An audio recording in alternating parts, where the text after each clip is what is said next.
Hello, happy Friday. I want to say it is Friday the 13th. I am America's Supermom, and I want to come on because it is Make Your Dreams Come True Day. I haven't even heard of this day before, but I love the website nationaltoday.com because they have every day you could think of: hot dog day, stay in bed day, entrepreneur day. I mean, the list goes on and on, but today is Make Your Dream Come True Day. And I want to come on because I am a mother of 15 children, 10 of them still under one roof. And I just felt like I could really share some of the things that I do to really help make my dreams come true. And so I think it's important as we are at the beginning of the year. This is a fresh start, new beginnings. It's just Friday the 13th. We're 13 days into a new year. So we have lots of days ahead of us. But what are we going to do to maximize that time? And so that we can be successful at the end of the year. Now, I have always been a great starter in my life. It's like, oh my gosh, we're going to do this, get all excited.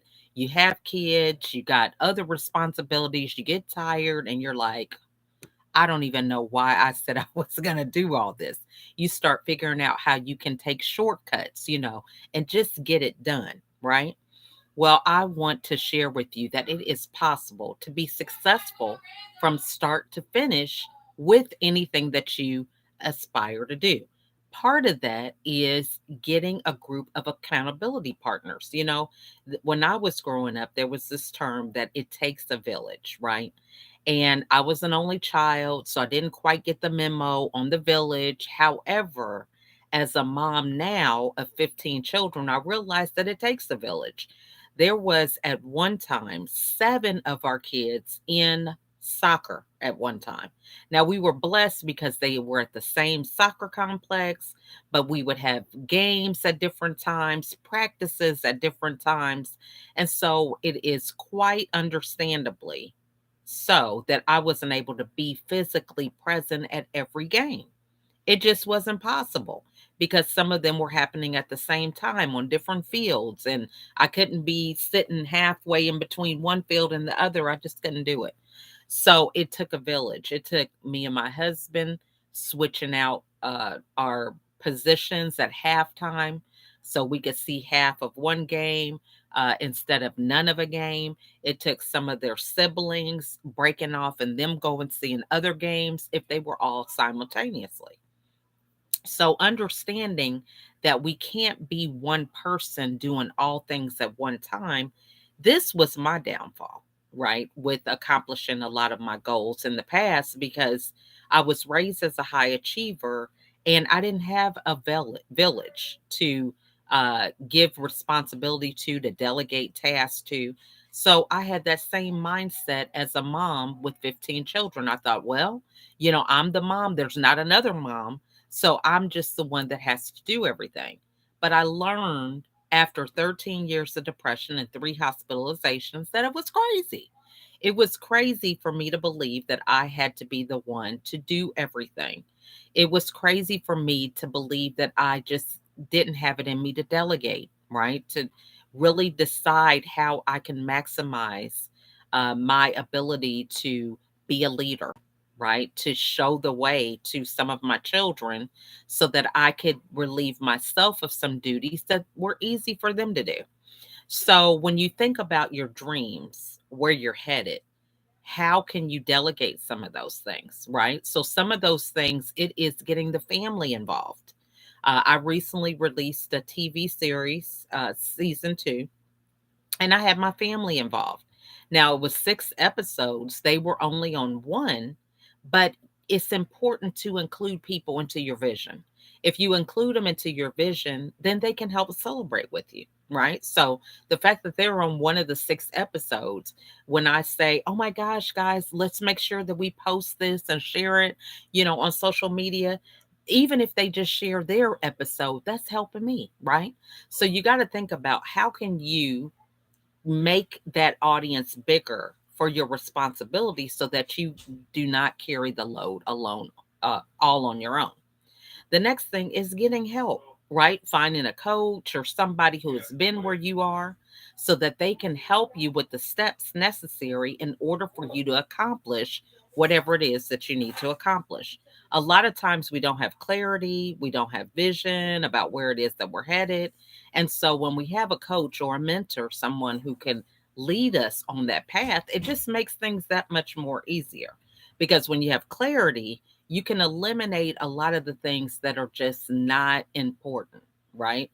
So, you think about being a parent, there's just some things that are not important, and we just can't do everything, right? So, we can divide some of the labor. We can have some of our other children make the plates, for example, for some of the younger kids, right?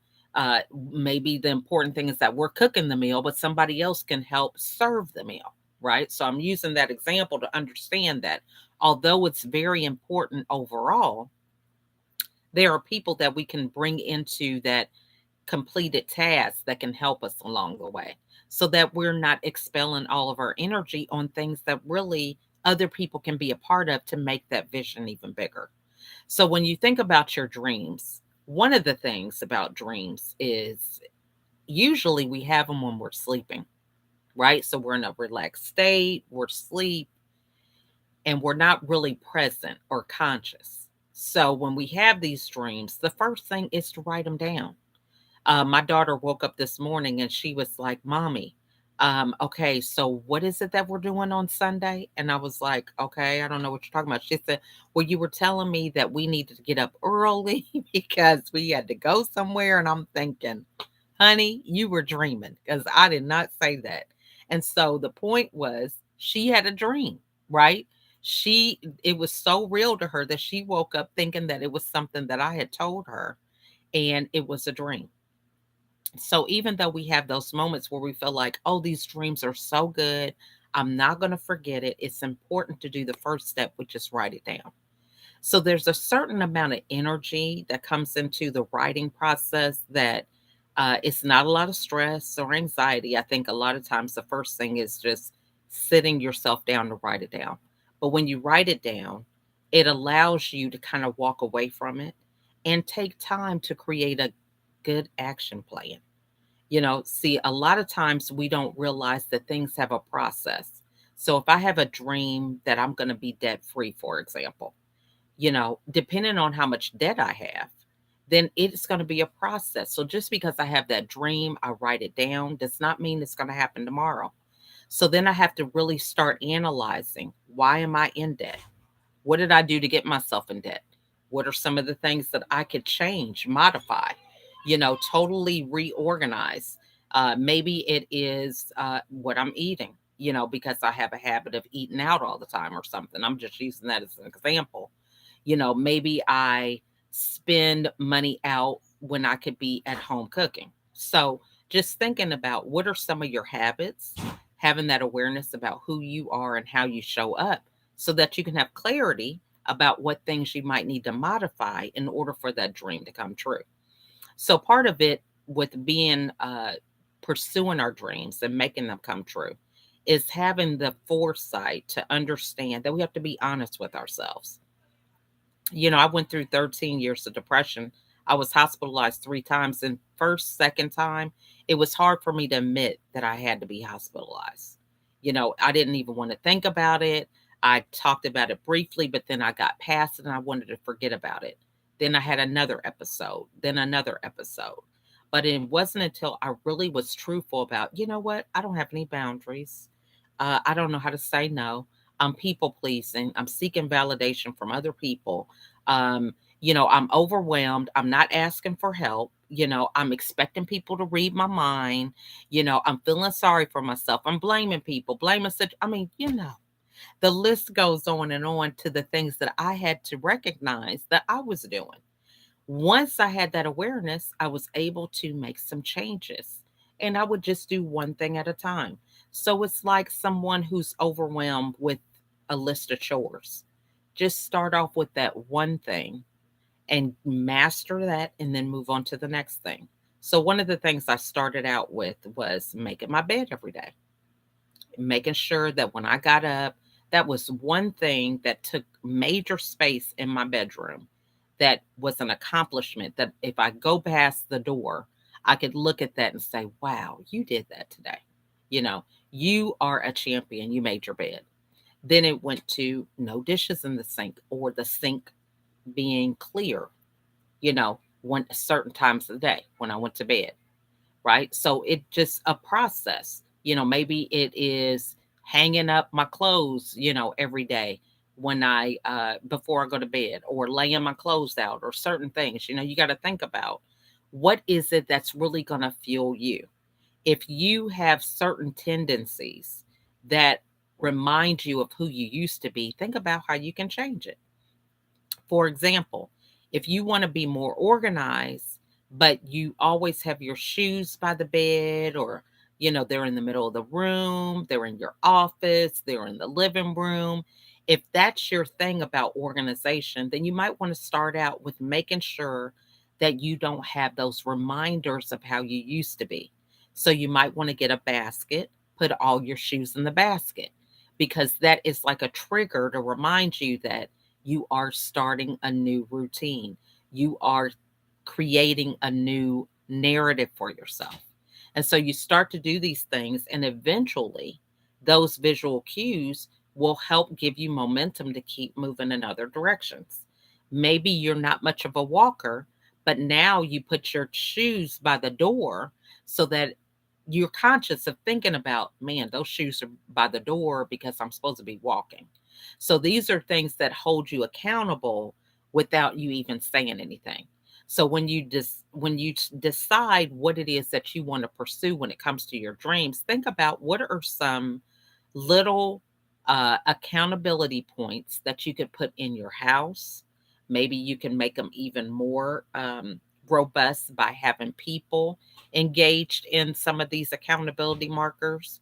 Maybe you can have a community, right? You can get a Facebook group, or different things that can really add on that level of accountability that can help you to keep moving in the right direction.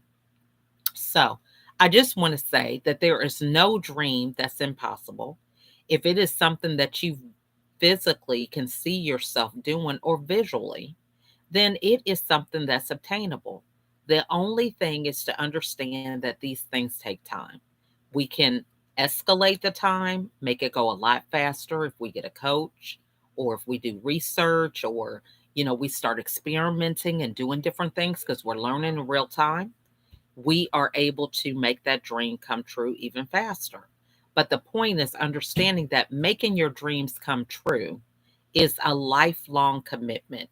It is today, you can think of a dream. Tomorrow, you may have another dream. Next year, you have another one. But you keep on dreaming. You keep on working. You keep on thinking about who's in your community, who's in your circle that helps you to keep leveling up to making those dreams come true.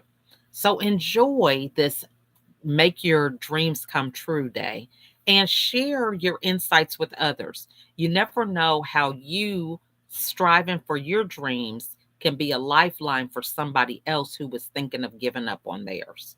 So take your time to share your story, create a video, send someone a message of encouragement. You never know how it could be a blessing to someone else. So I just want to thank you guys for watching. Share some of your dreams in the comments.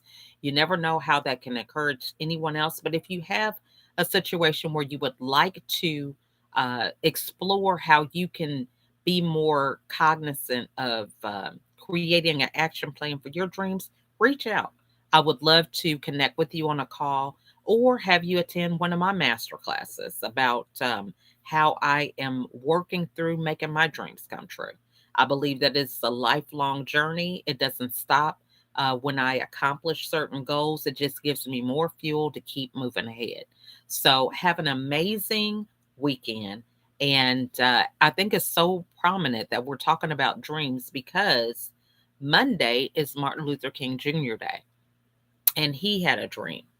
And now many of us are living that dream. So dreams can live even beyond your lifetime. They could be for generations to come. So think about how you want to show up. What footprint do you want to leave in the world? That is all I have. Happy Friday the 13th. See you on the next episode. Bye for now.